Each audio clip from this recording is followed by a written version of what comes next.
She was humming when I got home. In the kitchen, barefoot, stirring something.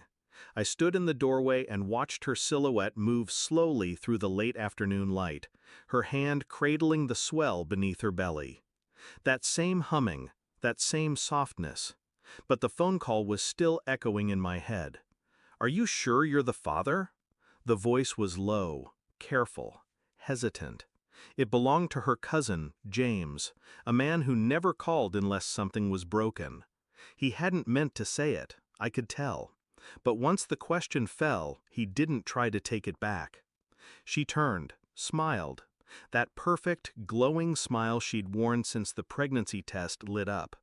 "I was just thinking we should paint the nursery next week," she said. I nodded, but all I could think about was the pause before James hung up. That quiet, weighty pause. Like he knew what I was about to find. We weren't supposed to make it. When she told her parents she was pregnant, for me, they didn't hesitate. Her father's voice broke windows. "Pregnant for a poor high school graduate? You're no daughter of mine." Her mother screamed, threw plates. "Get out!" She did. She came to me with nothing but a coat and a plastic bag of clothes. I took her in. I gave her everything. They didn't call, not once. So when the silence broke after 4 years, it was strange.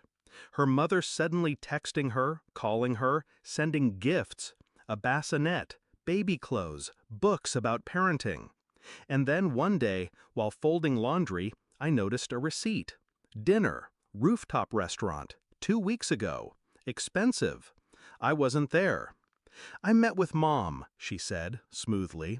"She wants to rebuild. No hesitation, no flicker. Just calm lies delivered with lips I once trusted." But James had known. Something.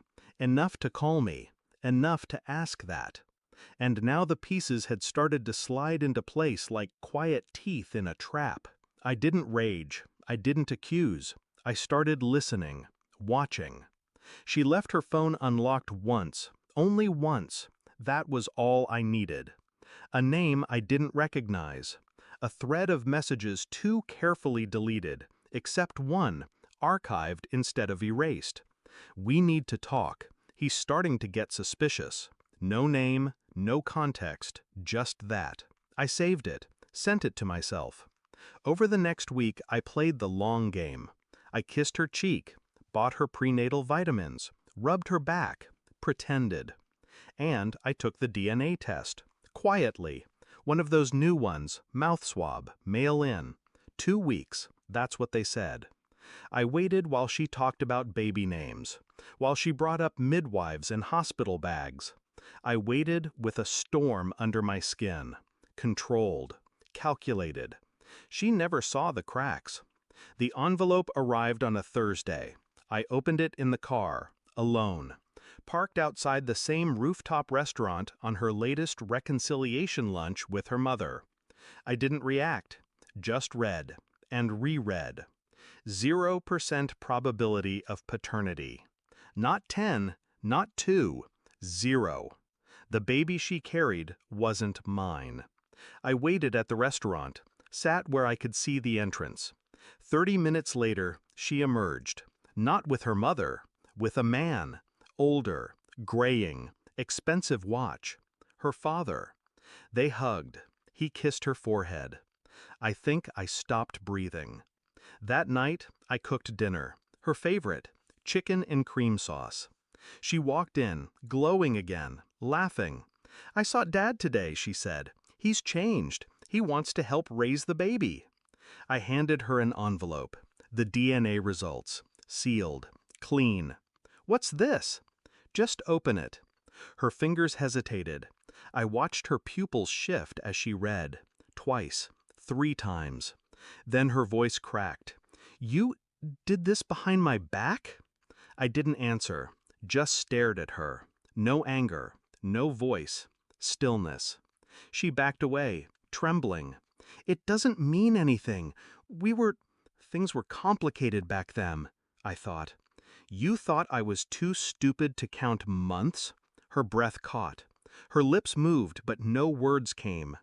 I slid my ring off, placed it on the table. Then I pulled out my phone and played the recording. Her and her father at the restaurant, talking about how I'd never know, how they were fixing everything before I ruined it. Her face went white. I walked out, never slammed the door, never looked back.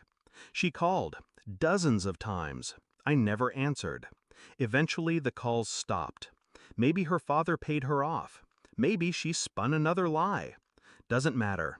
I moved out that night. Everything I owned fit into one suitcase. People think betrayal feels like fire. It doesn't. It's ice. Quiet. Slow. It burns, yes, but it burns from the inside out. She thought I'd fall apart, thought I'd beg, but I don't kneel for liars.